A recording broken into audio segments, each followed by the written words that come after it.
Hi everyone, welcome back to Storytime Recaps.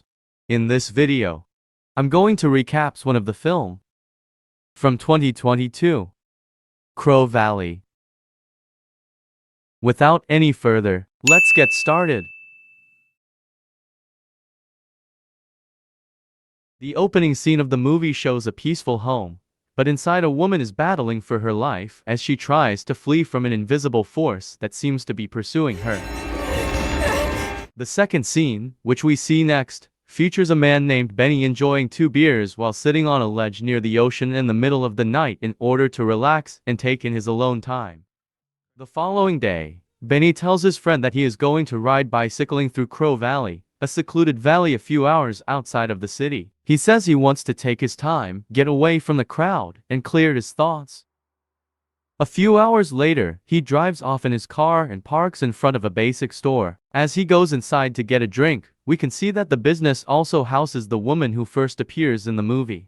Next, as the woman is taking a break in front of the general store, before continuing on her journey, Benny takes out his rented bicycle and gets ready, leaving his car parked in front of the store. But eventually he stops when he notices that his bicycle's front wheel has flattened. He steps down to look into the situation, but all of a sudden a fast-moving car hits him, knocking him unconscious. It turns out that the woman in the store was the one who hit him, and before anyone can find out, she quickly gets Benny into her car and leaves. Soon later, she finds a peaceful cabin and stops there. She starts to explore the area till she manages to get inside. Now that she has confirmed the villa is actually empty, she is prepared to carry out her plan. Benny then wakes up inside the cabin with an injured arm, confused, and unsure of what had happened to him. When the woman realizes that Benny has little amnesia, she decides to make up a story instead of telling him the truth and tells him that she found him unconscious by the side of the road and decided to pick him up. She also tells him that they're now inside her uncle's cabin, and she is able to convince Benny to believe her. Benny then requests that she call an ambulance since he requires medical assistance for his damaged arm, but she declines, stating that Crow Valley does not have service. Benny gives in and asks for her assistance instead in restructuring the bones in his arm. Despite her lack of experience, the woman accepts and the two begin their work. She seems scared after performing the fracture reduction. She withdraws to the kitchen and grabs a drink just as she hears a scary whisper. After that, we are shown a flashback of the woman and her mother, where the woman lashes out at her mother for telling her that she folds her clothes incorrectly. In reality, it appears that she and her mother didn't get along and were constantly fighting. As she tries to peek out the window, she notices a scary-looking creature standing on her lawn and then quickly disappears. Now, we go back to the present, where the woman introduces herself as Greta as Benny approaches her in the kitchen and they start to get to know one another. Greta offers them dinner as Benny tells her that he feels bad for the trouble he's given her. She assures him that she's pleased to help. Benny expresses his want to return home quickly, but she discourages him, expressing concern for his health and informing him that she didn't have her car with her and that she had to depend on hitching to bring him to the cabin. At this point, Benny starts to doubt Greta's story and wonder if there's something wrong with it. When we go back to Greta's past, we learn that she actually experienced depression in the past and that she used to throw away her mental health medication. In addition, she feels as though something is always following her. Eventually, when her mother discovered the prescription Greta had thrown away, they got into a fight because Greta wouldn't acknowledge doing it. Later that evening, Greta is by herself in her room, where she seems to be overcome by the ominous whispers that fill her mind. It comes out that she is instructed to kill Benny by the scary whispers. Thankfully, she gets over it and backs off. She then goes back to her room and yells into her pillow because she is so angry at the whispers she can't stop hearing. The following morning, Benny gets up and goes outdoors with the intention of finding help. He trudges across the deserted road in the hopes that he will come across someone who can assist him. When Benny stops by a tree and rests, he happens to notice what he thinks is a covered-up car by accident. Curious, he approaches it and is correct to see that it is a car. He then shows Greta his discovery, but she acts as though she doesn't know it's there. David has grown increasingly suspicious that Greta has been lying to him, and he is certain that the car belongs to her. The two argue, and Greta leaves before he can confirm his suspicions, determined to find out the truth. David looks about the cabin for a car key. After going through Greta's belongings for a while, he pulls out a drawer and discovers the car key, confirming that his suspicions all along were true. Meanwhile, Greta's head appears to be flipped upside down. She senses trouble ahead and heads back to the cabin, only to discover a completely disorganized room. It is then that she realizes that David has located and taken her car key.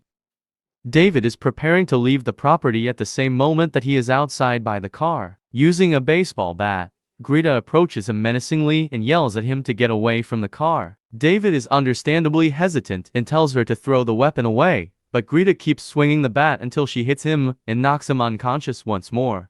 After dragging him inside the cabin, places a cover on the kitchen floor, and Greta ties David to a chair.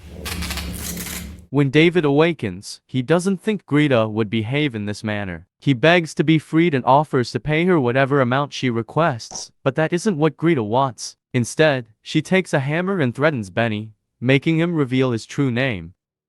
When he feels scared of what might happen, he finally tells her his true name is David Stonehouse. But Greta starts hearing the whispers again as soon as she hears David's name. Then she smashes the hammer into his hand, crushing it. David yells in agony, and Greta stumbles back as soon as the whispers quit. This woman seems guilty, and she can't believe what she's done. She then shows him an old photo of her and her sister Hannah. At this moment, David discovers that Greta is actually Olivia, Hannah's sister, and that he murdered Hannah in a hide-and-seek mishap a few years prior. This revelation shakes David.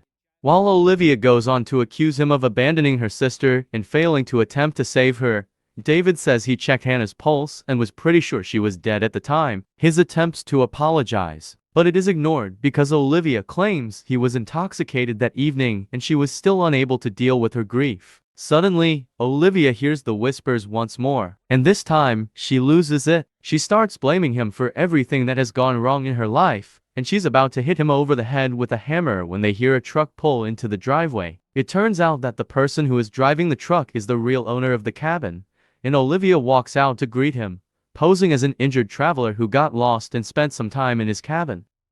Olivia then asks to take a ride because she really wants to get away from there. But the man grows curious after seeing the blood on her shirt and wants to check his cabin first. As soon as he enters the room, Olivia grabs a baseball bat and strikes him, breaking his skull and sending him to the ground. Suddenly, she loses consciousness and appears to be shocked by what she did. She sees a mass of blood growing around the man's head and immediately responds to David's request to help him. The man has passed away, therefore it is too late now. Now, scared, Olivia walks out of the room and leaves David. Olivia sobbing while viewing her sister's picture. David, left alone in the room, sees an opportunity to go. He frees himself, grabs the car key, and drives directly to the car. Soon after, Olivia comes back into the kitchen to discover David gone. Sadly, he keeps attempting to start the car's engine, but it simply won't start. In the meantime, he saw Olivia running in his direction since she had nowhere else to go. After getting out of the automobile, David flees into the woods, hiding beneath a fallen tree log in the hopes that Olivia won't follow him. David's luck is in when Olivia passes by him without noticing him, but then he is reminded of the regretful incident from a few years ago when he struck a woman riding a bicycle with his car while intoxicated and fled after realizing she wasn't conscious.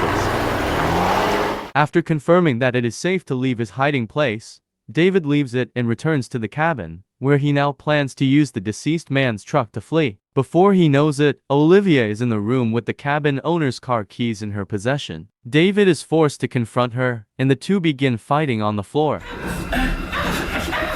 Olive ultimately suffers a knife wound from her own hand. David quickly grabs the car keys and starts the truck. David realizes he doesn't want to make the same mistake twice, so he stops short of going. After returning to the cabin, he drags Olivia, who is seriously hurt, into the back seat of the truck.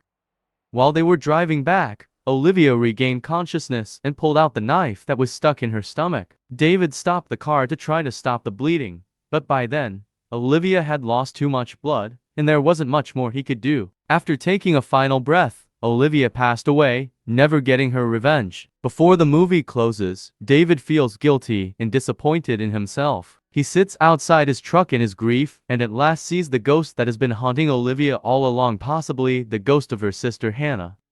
Thanks for watching. And remember to turn on your notifications to watch more movie recaps like this one.